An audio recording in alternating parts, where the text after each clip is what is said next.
અભય થઈને નિષ્પક્ષતાથી નિરપેક્ષ રીતે વાસ્તવિકતાનો અરીસો રૂપી સચોટ માહિતી લાવતો સત્યની સાથે અભય ટાઈમ્સ।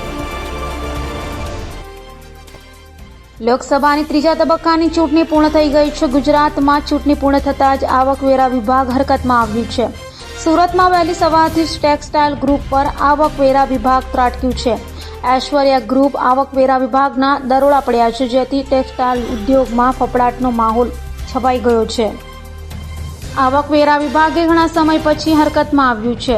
લોકસભા ચૂંટણીનું મતદાન પૂર્ણ થયાના ત્રીજા દિવસે આવકવેરા વિભાગે સુરતમાં કાપડ ઉદ્યોગ સાથે સંકળાયેલા ઉદ્યોગપતિઓ સહિતનાઓનું નિશાને લીધા હતા।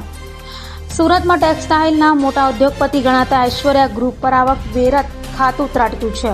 ઐશ્વર્યા ગ્રુપની ઓફિસ સહિતના કામકાજના સ્થળો પર દરોડા પડ્યા છે। એક સાથે અનેક જગ્યા પર દરોડા અને સર્વેક્ષણની કાર્યવાહી હાથ ધરાઈ છે, તો ઐશ્વર્યા ગ્રુપ સાથે સંકળાયેલ કોલના ધંધાર્થીને ત્યાં પણ તવાઈ આવી છે। કોલ બિઝનેસ ગ્રુપના મોરબીમાં આવેલા સિરામિક ઉપર પણ તપાસ કરવામાં આવી રહી છે।